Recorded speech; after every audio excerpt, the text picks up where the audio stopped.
continue our Big Ten Media Day coverage. Not a long trip for these guys from Evanston down to Chicago, but you see three Wildcats, Justin Jackson, Anthony Walker, Matthew Harris. Something light. Describe the significance for me of something light. What does that mean?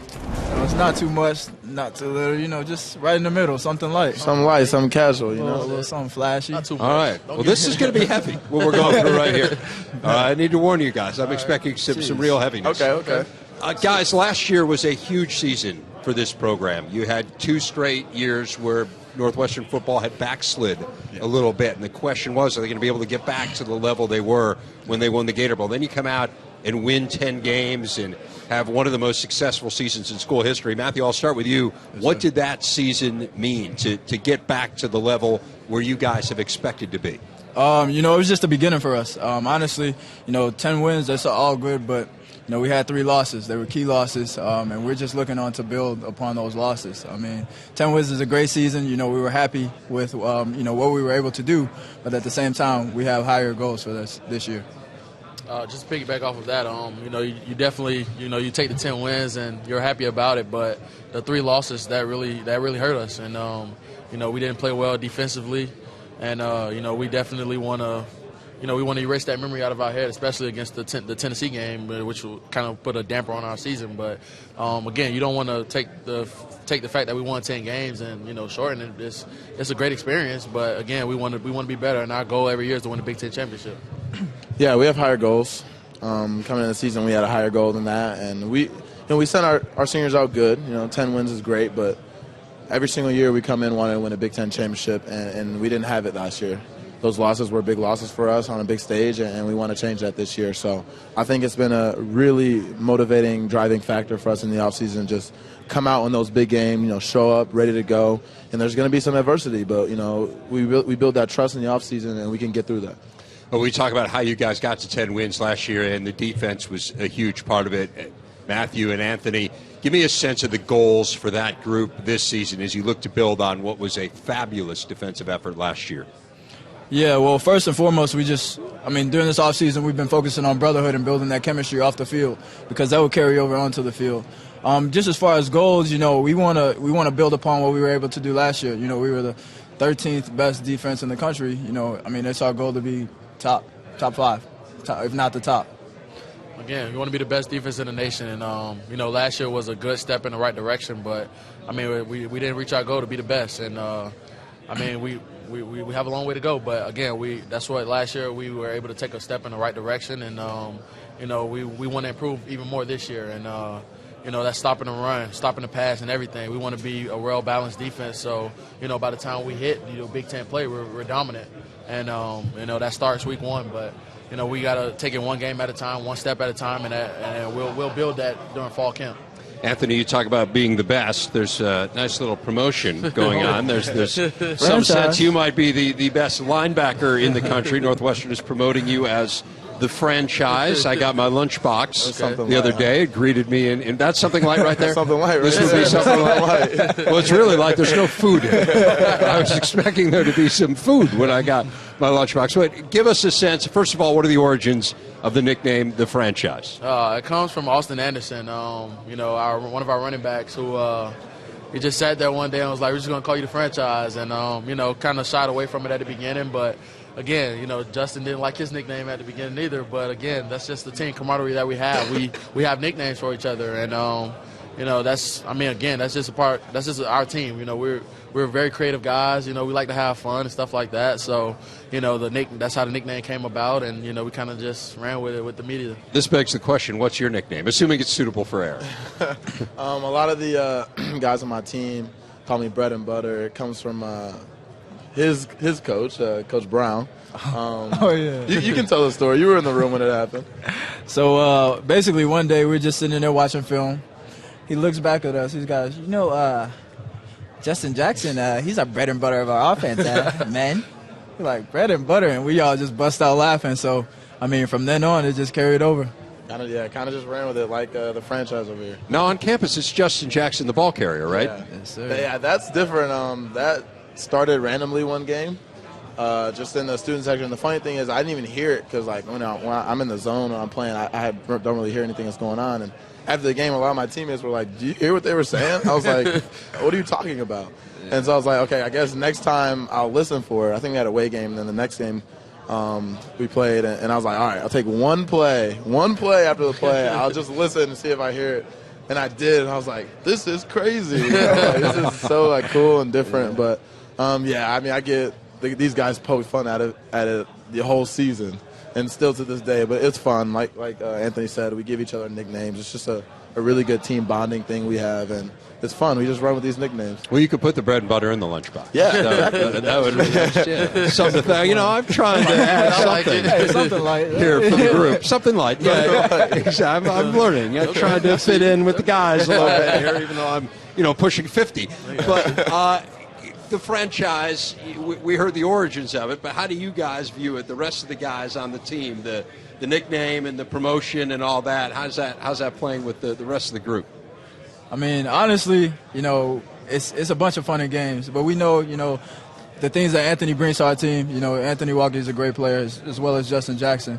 But, we're just embracing it as a team and, just taking it one step at a time. Yeah, I love it personally because this guy is always the first guy to try and, put me out there. Yeah. Justin Jackson, the ball carrier. So now I have all the fuel I need for this guy. Well, you could make a case that last year, and I'll move the lunchbox here so as not to block the view of Justin, but you can make the case last year in a lot of ways you were the franchise. At the end of the regular season, you had more carries than any player in the country. Now, that changed with the college football playoff and Derrick Henry, but certainly you were right up there. I think he ended up third in the nation in carries. How does this become a little bit more balanced offense this year? We just got to put trust, in our receivers and our quarterback. And, personally, I feel like if I'm better, if I break some more runs, I don't think we need that. I think our offense will be a little more efficient. But, Clayton going in his second year, he's so much more confident. He's going to be so much better this year. And our coaches are going to be able to trust him and rely on him more. And I think we want to take a lot of stress off these guys because they did so much for us last year, and we don't want to put them in that position to have to do that again, even though we know they're going to be great. So I think that just comes with a more efficient offense, and I feel like with the work we put in this offseason, that'll happen. Where have you seen maturation in Clayton? Just the confidence, like I said. He's telling people what to do because he knows he's got that confidence to lead the offense. He's got the swagger. He comes out every day ready to work. And that's something that, we need to look to. Everyone on the offense, we're looking at our quarterback as the leader. So when he's going out there and doing those things for us, that gives us all confidence we can all play at a higher level. Now, Matthew, you practice against that offense, so you probably have as good a view of it as anyone. Yes, sir. Where have you seen development in the passing game, not just in Clayton, but also in some of the wide receivers? Definitely. Just our wide receivers, we've moved Marcus McShepard and Solomon Vault over to the receiver position, and they're explosive players, and we have tools, we have weapons. It's all about our guys just investing, because each and every practice is defensive players, we compete, and offensively they compete too, and that's just making us a better team. But we definitely have some guys that can play. Well, there's no doubt about that, and the guy sitting to your right is one of them in Anthony Walker. Anthony, we talk about your jump from a guy who was reasonably unknown coming into last year to now a guy who's got the lunchboxes and the superhero, and maybe more relevant to all this is someone who's being mentioned as a possible NFL draft pick and All-American, all that kind of stuff too. What's it like for you to make the jump from a reasonably anonymous player to now someone who is very much in the spotlight? First off, you got to give the thanks to the big guys up front. They do all the dirty work, and they don't get any credit for it. Last year I had Deontay Gibson, Dean Lowry, Tyler Lancaster, C.J. Robbins, and those guys, they helped me out a lot. I can't say that I definitely know I wouldn't be where I am today without those guys, and I really appreciate them. And also having, the DBs behind me, having my back over the top. So, we all work well together, and I think just playing within the system has gotten me to where I want to be. Coach Hank, week in, week out, puts together a great game plan, and we just have to go out and execute it. For me, just the growth in, within myself and trusting and believing in myself, I think has been really the most growth I've seen in myself. Just having fun out there with the guys and believing that, if I go out there and take a risk, that the play's going to be made, and if not, the guys are going to have me over the top, or, if I miss a play or miss a tackle or whatever, my teammates will be there to help me. So, for me, I'm just fortunate to have these guys as teammates, honestly. It all begs the question, who's the best linebacker in Northwestern history? Is it Anthony Walker or is it Pat Fitzgerald? You can ask that guy right there. If you ask me, I'm going to say Pat Fitzgerald. I mean, the numbers don't lie. I mean, 2-time Defensive Player of the Year. Nagurski Award winner 2 years in a row. I mean, I don't have any of that. So, I mean, I have to give it to him. And, definitely somewhere where I want to be in the next few years. So, I'll give it to him. Yeah, he still has a crown. All right. But you're gunning for him. Stay tuned now. Definitely. Stay tuned. Guys, we were talking about the turnaround of this team from last year to this year, and you guys mentioned kind of unfinished business. Ultimately, what constitutes success for this group? I mean, is it a Big Ten championship? Is there more to it than that? What will, at the end of the year, what can happen, Matthew, where you say successful season? Honestly, just going into my senior season, the number one thing is making sure we're having fun and getting wins. At the end of the day, yes, we want to be better than we were last year and grow defensively, offensively, in every position. But as far as success, I'd say definitely Big Ten championship because, you're the top of the conference, top tier, that's the ultimate goal. Definitely. You want to win a Big Ten championship. That's what we come here for. And, of course, you play college football to win a national championship, and we can't get there unless we win a Big Ten championship first. So, first and foremost, we win a Big Ten championship, and for me, that's what the season will be defined off if we win a Big Ten championship or not. Yeah, I have to agree with those guys. I think a national championship, with the Big Ten and SEC, two huge, probably the two powerhouse conferences, I think it kind of runs through there. We always think if we win the Big Ten championship, we can put ourselves in a position to reach the national championship. But it comes down to every single game going in with that mindset that we're going to win this game and no other game matters.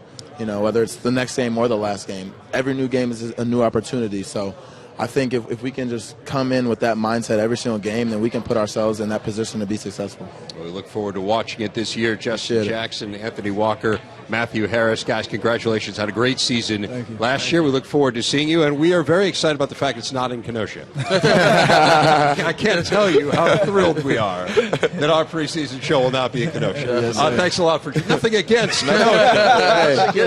Hey, we're with practice field's a little out of the way. We're with you. For us. All right, guys, thanks a lot. Thanks Good for luck having this us. year. Appreciate it. Appreciate it.